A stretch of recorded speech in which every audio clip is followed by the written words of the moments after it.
Okay अस्सलाम वालेकुम, this is again your host and दोस्त असद आफ्ताब। सो आज की वीडियो के अंदर हम लोग बात करेंगे एक्टिविटी बेस्ड कॉस्टिंग के हवाले से। और एक्टिविटी बेस्ड कॉस्टिंग को हम लोग डिस्कस करेंगे in terms of overhead cost, यानी कि एक ऐसा सिस्टम जो कि आपकी ओवरहेड कॉस्ट को कैलकुलेट करने के लिए और मैनेज करने के लिए in terms of activities use किया जाता है। फिर इस सिस्टम को हम लोग मैच करेंगे एब्जॉर्प्शन कॉस्टिंग के साथ कि एक्टिविटी बेस्ड कॉस्टिंग के अंदर और एब्जॉर्प्शन कॉस्टिंग के अंदर कौन से बेसिक डिफरेंसेस हैं जिसकी वजह से हम लोग एक्टिविटी बेस्ड कॉस्टिंग को यूज़ करते हैं। ठीक है। अच्छा, इसमें एक और बात आप लोगों ने याद रखनी है कि एक्टिविटी बेस्ड कॉस्टिंग जो है ये ज़्यादातर इंटरनल पर्पसेस के लिए मैनेजमेंट की तरफ से ऑन डिमांड यूज़ की जाती है, जबकि एब्जॉर्प्शन कॉस्टिंग जो है ये एक्सटर्नली, ये हमारी बेसिकली एक ऑब्लिगेशन होती है जो हम लोगों ने यूज़ करनी होती है in terms of external users को एक रिपोर्ट बना के देने के लिए। ठीक है, तो ये भी इसका एक डिफरेंस है।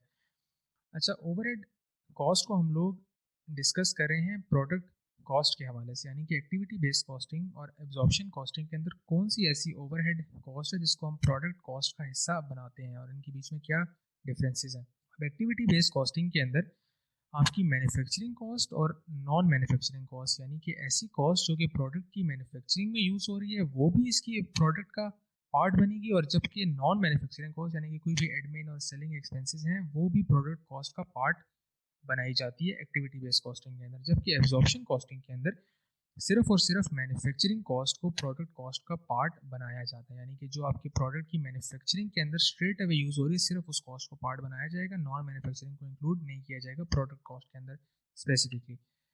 सेकंड, इसका ये डिफरेंस है कि एक्टिविटी बेस्ड कॉस्टिंग के अंदर तमाम कॉस्ट को एक्टिविटीज़ के अंदर मैयर करने के लिए एक यूनिक मैयर चूज़ किया जाता है जिसकी बेसिस पे हम हर एक्टिविटी को मैयर करते हैं। जबकि एब्जॉर्प्शन कॉस्टिंग के अंदर तमाम ओवरहेड कॉस्ट को मैयर करने के लिए एक ही मैयर यूज़ होता है, जिसको हम लोग कह सकते हैं मशीन आवर्स की बेसिस पे हो गया, लेबर आवर्स की बेसिस पे हो गया, तो एक ही मैयर यूज़ किया जाता है एब्जॉर्प्शन कॉस्टिंग के अंदर। तो अब हम लोग डिस्कस करते हैं कि एबीसी कॉस्टिंग के लिए 5 कौन से ऐसे मेन स्टेप्स हैं जो कि अगर हमें आए तो हम लोग एक्टिविटी बेस्ड कॉस्टिंग को स्टार्ट कर सकते हैं।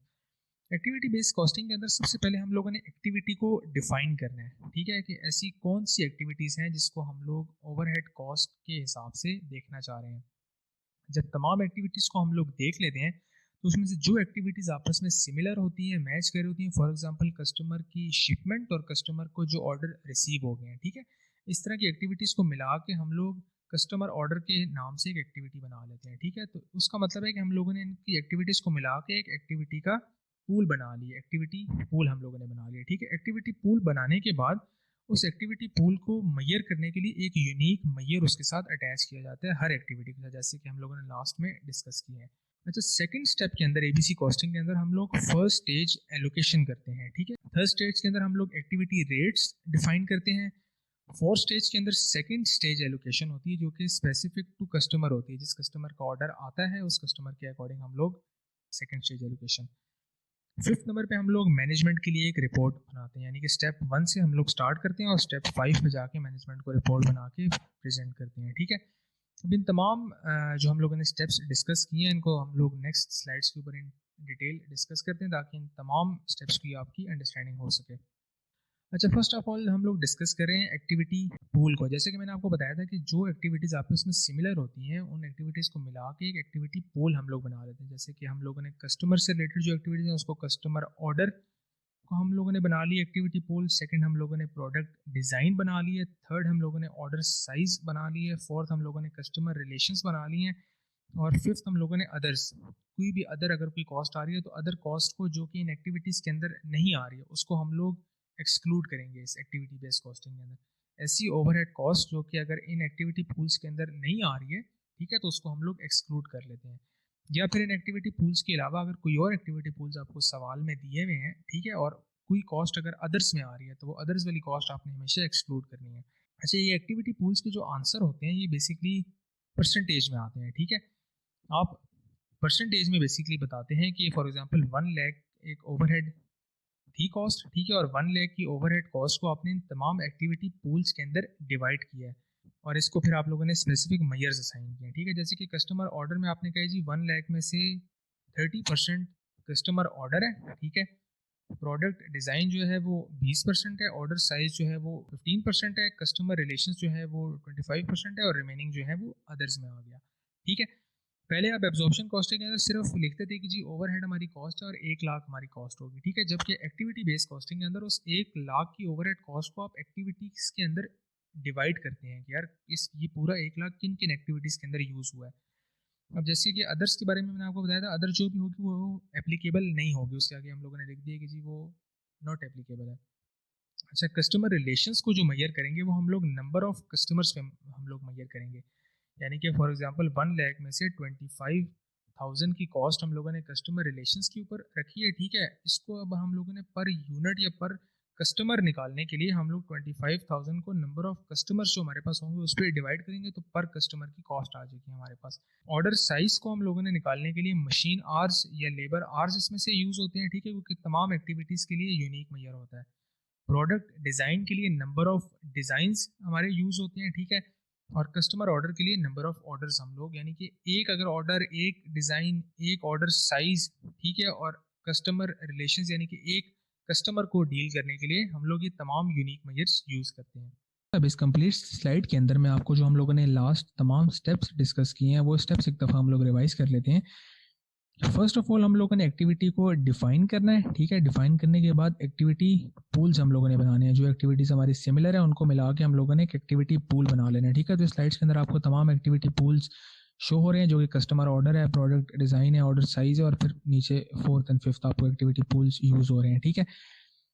अच्छा, फिर इसके बाद हम लोग जो फर्स्ट स्टेज एलोकेशन करते हैं, ठीक है। फर्स्ट स्टेज एलोकेशन का ये मतलब होता है कि हम लोगों ने जो एक्टिविटी पूल्स हैं, ठीक है, उनके अंदर अपनी ओवरहेड कॉस्ट को परसेंटेज के अकॉर्डिंग, जो कि आपको सवाल में गिवन होगी, ठीक है, उस परसेंटेज के अकॉर्डिंग आपने डिवाइड कर देना है। कि फॉर एग्जांपल 1 लाख रुपए आपकी ओवरहेड की पूरी कॉस्ट थी, उसको जब इन तमाम एक्टिविटीज़ के ऊपर आपने डिवाइड किया तो उसमें से फॉर एग्जांपल कस्टमर ऑर्डर के लिए 30%, प्रोडक्ट डिज़ाइन के लिए 20%, ऑर्डर साइज के लिए 15%, और इसी तरह सो ऑन, ठीक है। सो इस पैटर्न के थ्रू आप फर्स्ट स्टेज एलोकेशन अपनी सॉल्व करते हैं, ठीक है। थर्ड स्टेप के ऊपर जहाँ पे हम लोगों ने कहा था कि एक्टिविटी रेट्स हम लोगों ने फाइंड करने होते हैं, ठीक है। तो एक्टिविटी रेट्स आप बेसिकली ऐसे फाइंड करते हैं कि आपको क्वेश्चंस के अंदर मैयर्स आपको गिवन होते हैं, ठीक है, और मैयर्स के साथ साथ आपको ये चीज़ बताई गई होती है कि अगर आपने पर यूनिट या पर ऑर्डर या पर कस्टमर साइज पर प्रोडक्ट डिज़ाइन अगर आपने फाइंड करना है तो उसके लिए आपको एक अमाउंट बताई गई होती है, ठीक है। तो जो भी आपने फर्स्ट स्टेज एलोकेशन के अंदर अमाउंट, फॉर एग्जांपल ₹1,00,000 का 20% आपने प्रोडक्ट डिज़ाइन के अंदर एलोकेट किया, ठीक है। दैट मीन्स कि 20,000 आपके पास प्रोडक्ट डिज़ाइन के अंदर आ गया। अब जब आपने रेट फाइंड करना है तो आप 20,000 को फॉर एग्जांपल 100 के ऊपर या 1000 के ऊपर आप डिवाइड करेंगे। 1000 के ऊपर अगर आपने डिवाइड किया तो आपके पास पर डिज़ाइन आपके पास ₹20 की कॉस्ट आ गई, ठीक है।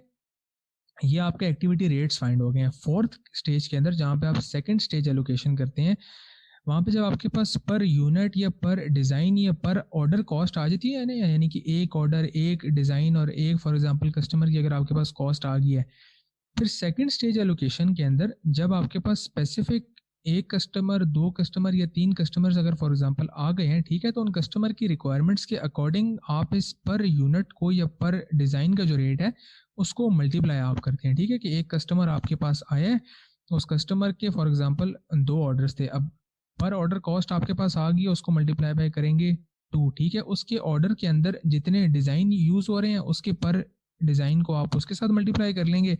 इसी तरह ऑर्डर साइज, इसी तरह कस्टमर एक है आपका तो एक की जो कॉस्ट है उसको मल्टीप्लाई बाय 1 करेंगे तो वो आपकी सेकंड स्टेज एलोकेशन हो जाएगी। तो अगर इस स्लाइड को आप समझते हैं तो आपके तमाम स्टेप्स फॉलो हो सकते हैं, और देन आखिर में मैनेजमेंट रिपोर्ट जो कि हम बेसिक एब्जॉर्प्शन कॉस्टिंग के अंदर हम लोग बनाते हैं उसी तरह की हम लोगों ने बनानी होती है एबीसी कॉस्टिंग के अंदर।